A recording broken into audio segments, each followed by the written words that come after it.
Hey everybody, it is me, Angel Benton, and it is time for another edition of Angel Sudsy Recap, where we delve into the world of daytime television and do a few reality shows on the side. But today's a daytime TV day. We're talking about all about the Bold and the Beautiful, and this past week on the Bold and Beautiful. Um, and FYI, the weeks on Bold and Beautiful for me go from Wednesday to Tuesday because I always do all of my Bold and Beautiful recaps on Tuesday. So that's how the weeks go for me. It's not based on calendar week. But before we get into the Bold and the Beautiful, I just want to tell you all about my day at Disneyland yesterday. So yesterday I went and I rode the Guardians of the Galaxy Mission Breakout ride. That was the Hollywood. That was the Hollywood Tower Hotel. It was the Twilight Zone Tower of Terror, and they rebranded it to be a Guardians of the Galaxy ride. And I'm not gonna lie, I was one of those people that was pissed off about that, and I wanted to absolutely hate this ride. Now I was smart about it in that I got there when the park opened, and was one of the first people to get the fast pass, so I got a fast pass for that ride, so I didn't have to wait in that 5 hour and 16 minute long line to get in. That is ridiculous, but I will say, and there was this little boy, who was a little bit scared, but it was good because he had seen the movie and he was not as I'm it helped give me a different perspective. So the ride itself is basically the same ride. You know, it's an elevator that goes up and down. And one of the fallacies is that people think that it just drops you. It doesn't drop you. It's a control up and down, and you actually go down twice as fast as the speed of gravity. So if you were to jump out of, like, if you were to, we come to the very top and you look outside the window, if you were to jump out, the elevator would hit the ground before you would.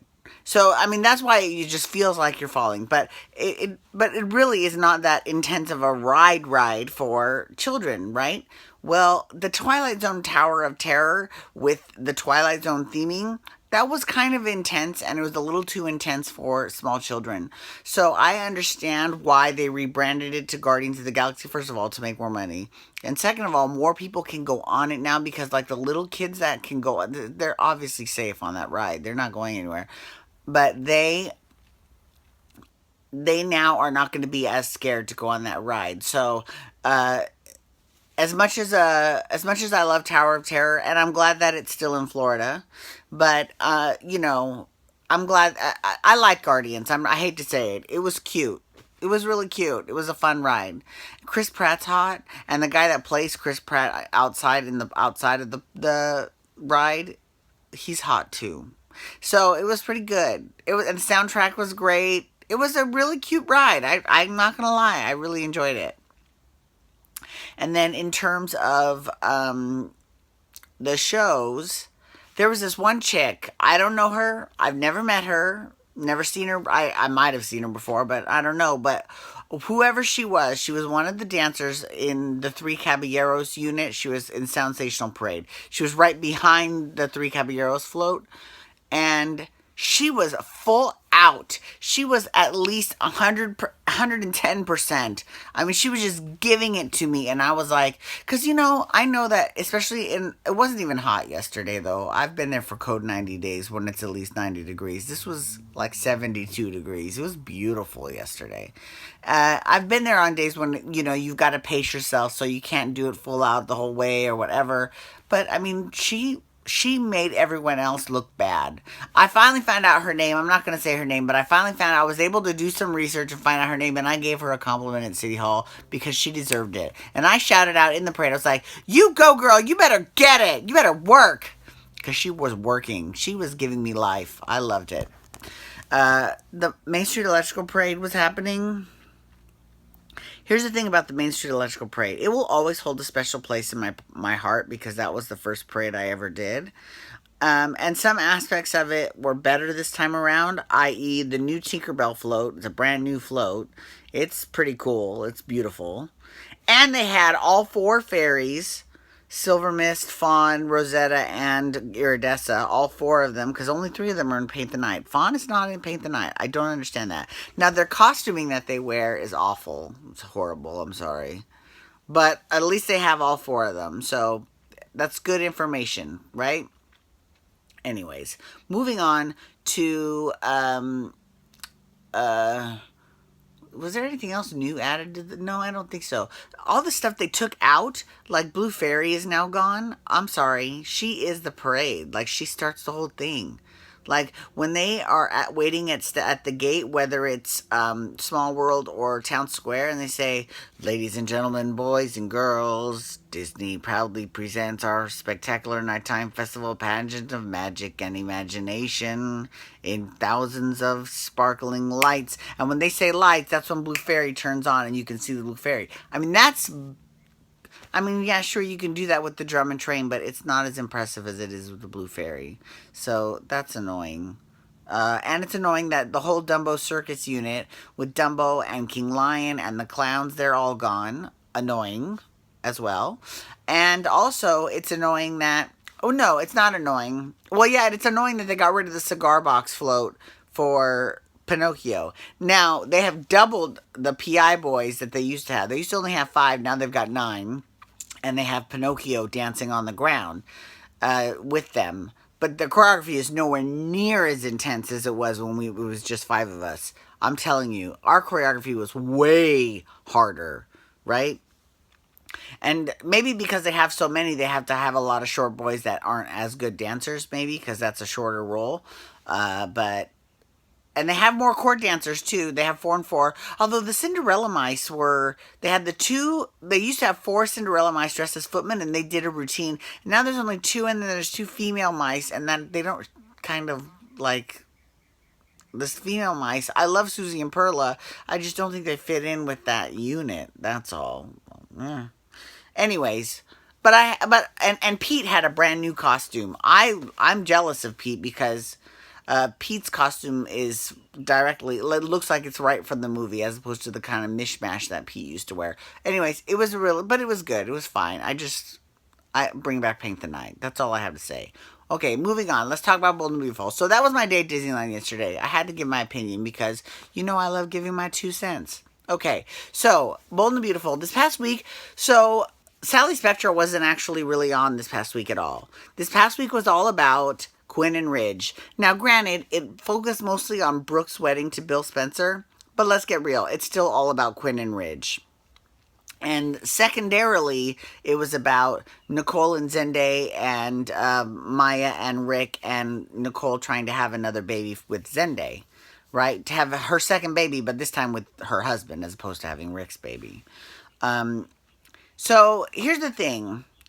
It really irritates me. Like, okay, so there's so much that irritates me. Although I will say, here's what I love. I loved that Quinn called Bill on Bill's wedding day, and Bill was like, "What do you want?" And she's like, "I just wanted to see how the wedding's going." And he's like, "Why are you calling me?" Like, and so, they had like this weird kind of relationship where Bill's like, "What the fuck do you," and she was not trying to like get with him by any stretch of the imagination. She just wanted to find out if Ridge was there. And then you see the light go on in Bill's eyes, and then Bill tries to get out of Quinn what happened with Ridge and Brooke in Australia, but she wasn't talking. I think if he'd have figured that out a little bit earlier, maybe he might have gotten her to spill some beans, but it was good though. It was good. And I like that Bill is now softening, because my biggest thing with Bill and that whole issue with Sally was I felt like he was biting off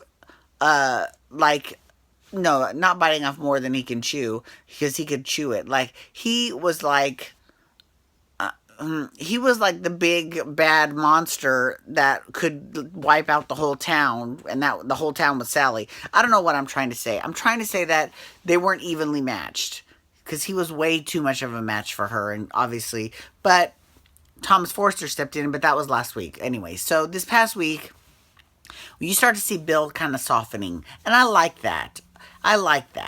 Although I did find it kind of strange that Steffi did not show up to the wedding to Brooke, because I know that, yeah, she's Ridge's daughter, but A, she's Liam's wife, and she made a big deal about, "I'm so loyal to Liam, blah, blah, blah."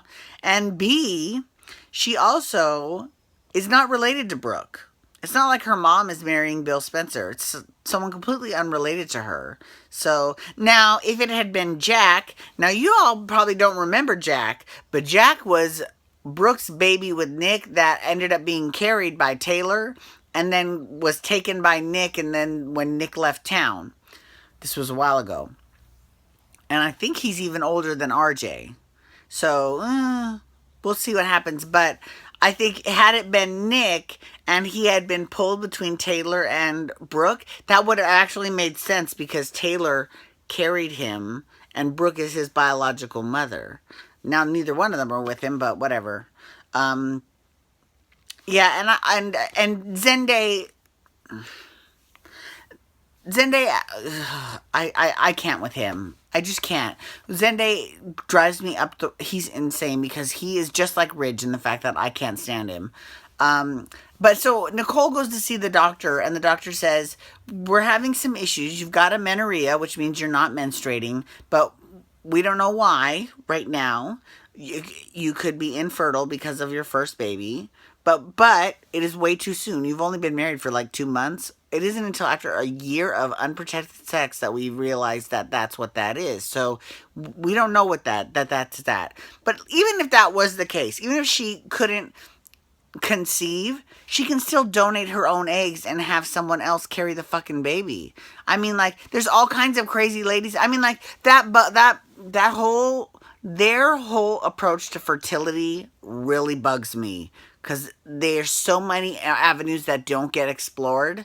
So it's really annoying. But anyways, that's all I've got to say about that. So Bold and Beautiful, I can't wait for Sally and Thomas to come back because I love them both. All right, great. Thank you so much for watching. I appreciate it. Thanks for logging on. And you can follow me on Twitter and Instagram at Angel Benton. You can also hashtag Bold and Beautiful to talk Bold and the Beautiful.